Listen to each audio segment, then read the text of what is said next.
5 Impressions about Jose P. Laurel. Our former presidents each have their own victories and lapses. In this video, I want to talk about one president whose reputation is clouded by the circumstances during his administration. We're going on a trip down memory lane, back on wartime Philippines. Behind the title of puppet president, this man was of grit and wit. His contributions forged proactive influences in our domestic influences, economy, and education.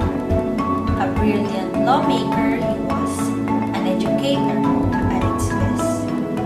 After thorough reading and research, here are my 5 impressions on our second Philippine President, Jose P. Laurel. First impressions last, don't they? To start this list, Jose P. Laurel is like the modern Filipino student. Like the best of us, JPL was motivated to make his parents and his heritage proud. A studious student, he was qualified for Juris Doctorate in the University of the Philippines under Dean George A. Malcolm. But before this chapter, it is known that as a teen, JPL got into a dangerous altercation and was indicted for attempted murder when he stabbed a rival suitor with a fan knife. This was an effect of rage, passion, and juvenile angst. The girl in pursuit was unnamed, however. The only fact that we know is that he stole a kiss from her, not quite the gentleman. Nonetheless, this caused a flint in his career, an evidence of his passion and loss of control at times. We've had this kind of episode back then, albeit not bizarre. JPL is like us. He managed to work his way up the judicial career and focused on finishing his education here in the country and overseas. The second impression is quite obvious. Jose P. Laurel is from a very well-off family. The story of JPL is not one of rags to riches. He grew up in a family endowed with real estate. They have enough to gain a foothold as one of the more influential post-colonization families of the families. Born in March 9, 1891, his name was of prominence due to the history of Laurels in Tanawan, Batangas.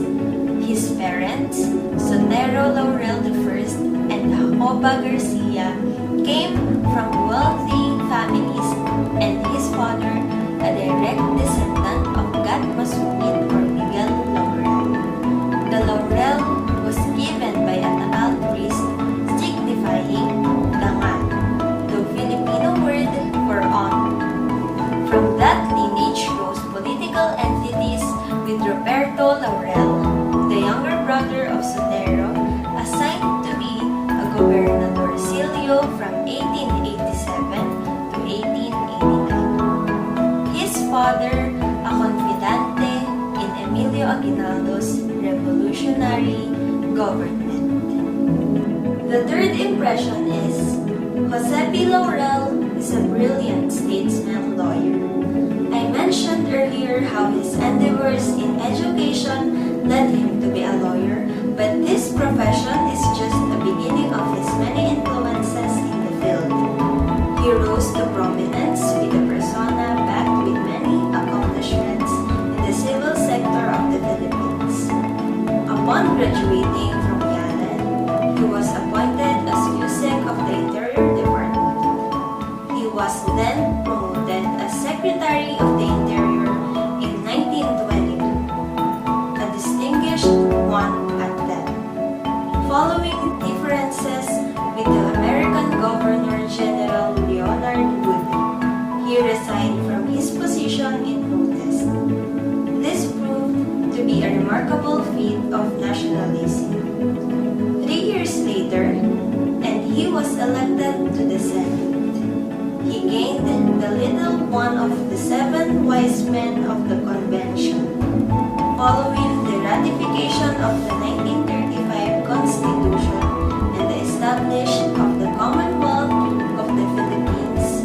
Laurel was appointed Associate Justice of the Supreme Court on February 29, 1936. Fourth impression is, Jose P. Laurel did what he could for the country. His presidency was an effect of circumstances leading to the President Quezon's establishment of a government in exile due to the Japanese invasion. His influence made him an efficient candidate to serve the islands from within.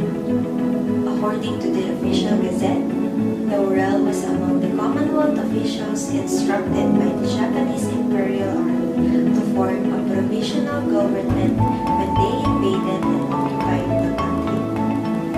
He cooperated with the Japanese in contrast to Chief Justice Aban Santos, who was shot for refusing to cooperate.